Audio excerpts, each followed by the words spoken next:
Diawali dengan memperlihatkan seorang mantan pembunuh bayarin bernama Rupas Job. Ini orangnya. 3 tahun lamanya dia berhenti dari pekerjaan tersebut karena mengalami kelumpuhan dari pinggang sampai kaki, sehingga dia harus menggunakan kursi roda dan tak bisa lagi merasakan serunya bermain futsal.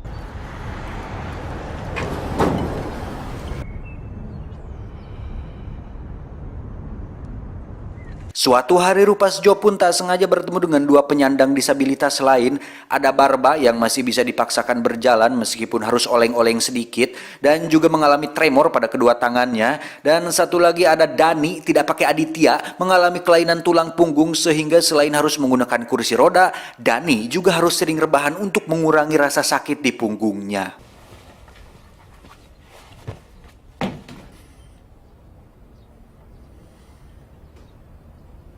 Melihat mereka berdua sedang bermain dengan alat pemadam kebakaran, tentu hal itu membuat Rupas Job kesal karena udah mah disabilitas, buang-buang semprotan pemadam lagi. Terjadi perkelahian sadis di antara mereka bertiga, di mana momen ini justru membuat mereka bertiga menjadi teman baik.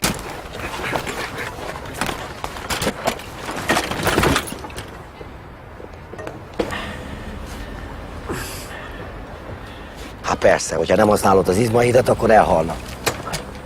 Sebagai orang yang pernah hidup di dunia hitam, Rupas Job pun memiliki akses ke berbagai tempat seperti klub malam, di mana Dani dan Barba diajak masuk ke dalam yang notabene hal itu tidak mungkin terjadi melihat kondisi mereka yang cukup mustahil untuk bisa joget dan ajeb-ajeb mengikuti tempo musik diskotik Full House Remix.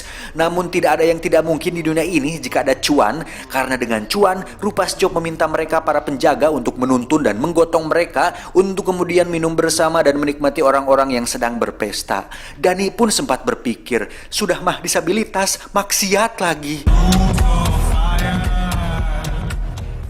Suatu hari saat Rupas Job sedang bekerja, muncullah Dani dan Barba yang kebetulan ingin menemuinya. Namun karena waktunya tidak tepat, mereka pun disuruh untuk minggir dulu.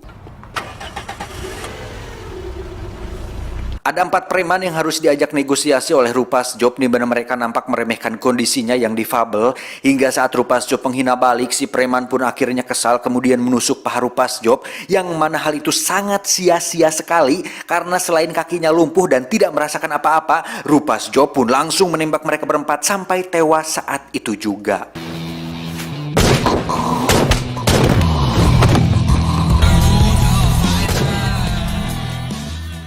Rupas Job pun menemui sang mantan untuk menjahit lukanya, di mana dia bermaksud ingin balikan lagi, tapi kenyataan berkehendak lain ketika sang mantan sudah punya seseorang yang baru dan akan segera menikah dalam waktu dekat ini.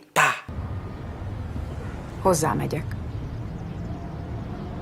Galau karena hal tersebut, Rupas Job pun nekat pergi ke sebuah jembatan layang. Namun karena tidak bisa bunuh diri dengan meloncat, karena boro-boro loncat berdiri saja susah, akhirnya beliau pun menggulitikan dirinya sendiri dari atas tangga yang justru membuat penderitaan baru untuk tubuhnya sendiri.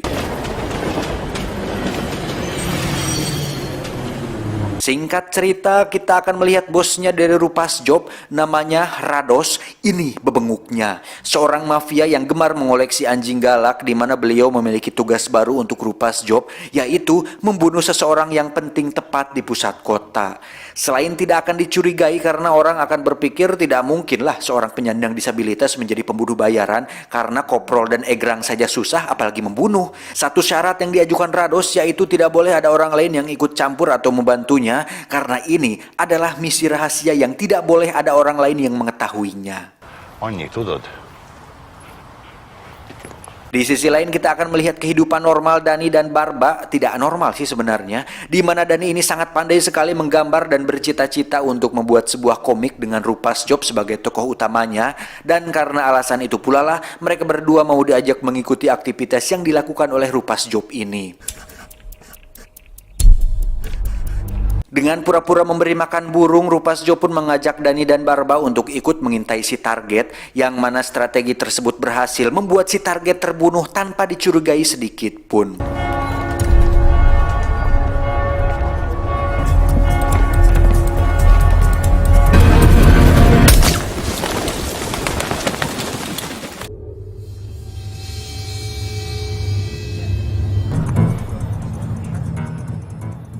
Apesnya, anak buah Rados melihat Rupas Job melibatkan orang lain yakni Dani dan Barba saat mereka sedang ngabring sehabis membunuh, sehingga hal itu menjadi masalah besar karena Rupas Job tidak mendapat bayaran atas aksinya tadi. Selain tidak mendapat bayaran, Rados meminta Rupas Job untuk membunuh Dani dan Barba jika karirnya masih ingin dilanjutkan.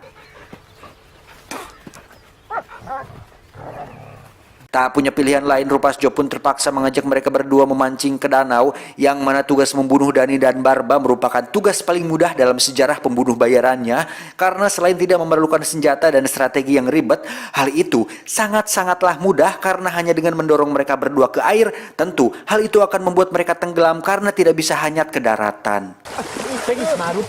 Kita kena.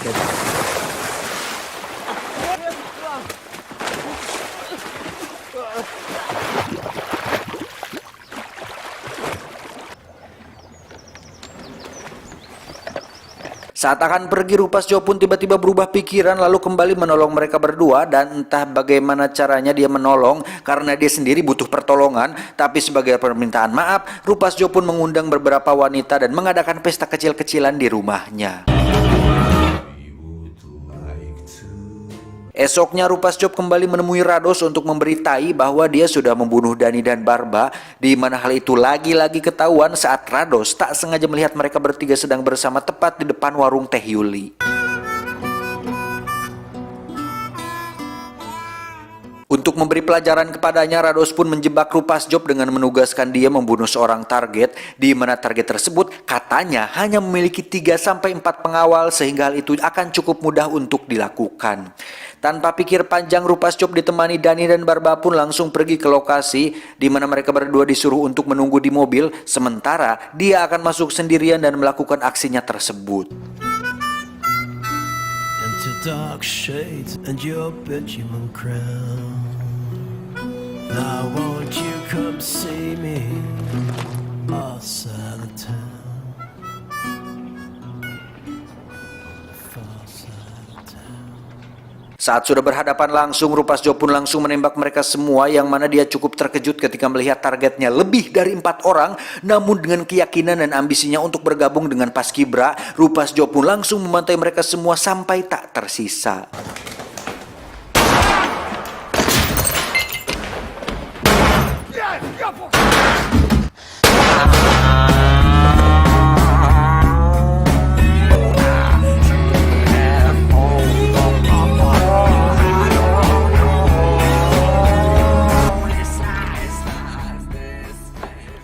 Dan setelah semua selesai, masalah terberat ternyata bukanlah membunuh target, tapi pulangnya yang harus mendorong roda dengan trek yang menanjak. Selain pegal dan menimbulkan keringat, ternyata gerbangnya juga dikunci sehingga dia harus meminta bantuan kepada Dani dan Barba. Halah.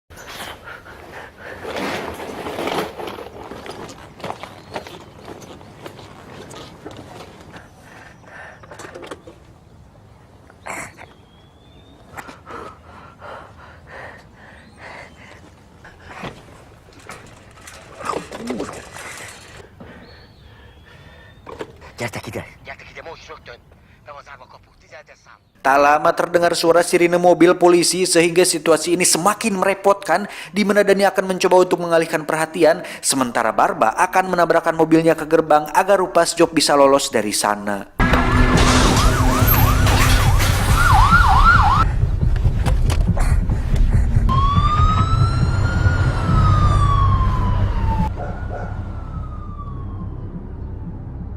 Setelah misinya berhasil, Rupas Job menemui Rados untuk meminta bayaran atas misinya.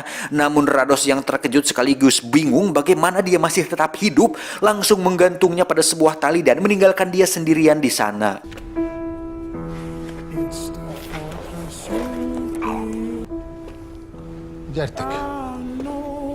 Dengan tali yang diikat dengan tinggi yang berbeda dengan kebanyakan tali gantung konvensional pada umumnya, Rupas Job pun kosah-koseh berusaha untuk lolos dan akhirnya berhasil selamat dengan menggunakan satu kakinya yang dipaksa untuk berdiri. Aduh, capek sekali. Get it when I get back.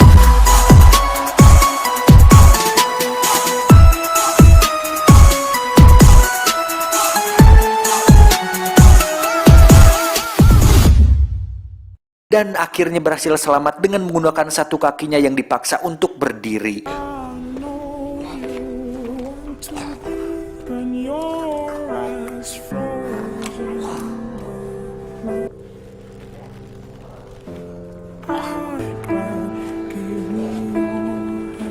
Not the type of friend that you need, but please keep me.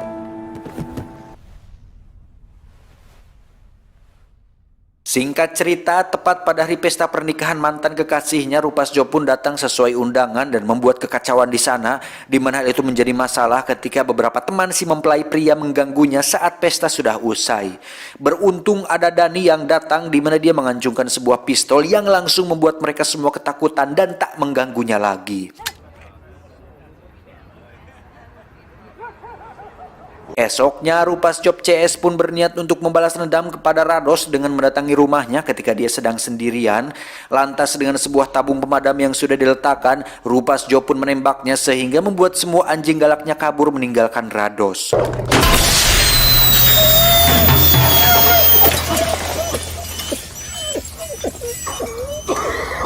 Dengan sebilah pisau, Rados pun menyerang Rupas Job sehingga terjadi sedikit pergelutan di antara mereka berdua, yang mana sesaat setelah Rupas Job terluka, barulah Dani menembaknya hingga membuat semuanya berakhir.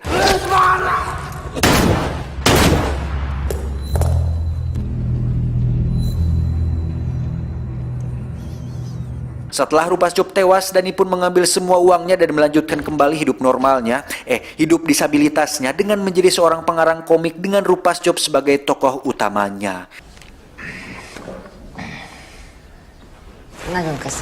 Dan Anda akan terkejut ketika mengetahui bahwa semua yang terjadi tadi, termasuk Rupas Job, tidak lebih dari hanya imajinasi Dani, di mana semua itu hanya sekedar karangannya saja dalam cerita komik dengan tujuan untuk menginspirasi kaum disabilitas bahwasannya mereka bisa melakukan apapun seperti kaum normal pada umumnya. Namun faktanya, komik yang Dani buat ternyata tidak cukup laku di pasaran, sehingga 1 tahun kemudian dia memutuskan untuk menjadi seorang stand up komedian dan mengikuti sebuah ajang pencarian bakat yang diadakan oleh sebuah stasiun televisi.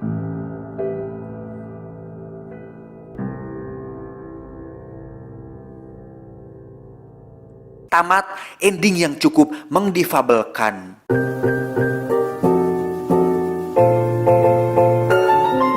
Secara keseluruhan filmnya sangat dark sekali tapi cukup menghibur, sehingga pesan yang bisa kita ambil dari film ini adalah untuk Anda yang masih menganggur, cobalah sekali-kali untuk menjadi seorang difabel itu. Tapi untuk teori film ini kayaknya itu bukan imajinasi Dani deh. Bisa juga itu adalah kenyataannya bahwa dia memang ikut membunuh, jadi pembunuh bayaran lah intinya, dan terinspirasi untuk membuat cerita ini menjadi komik gitu.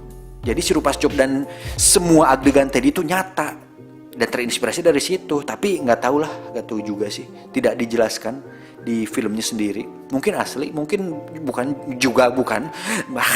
Saya John beserta jajaran tim IQ7 cabang Cijulang mengucapkan terima kasih dan sampai jumpa di video selanjutnya. Adios. Tulang belakang cacing Alaska.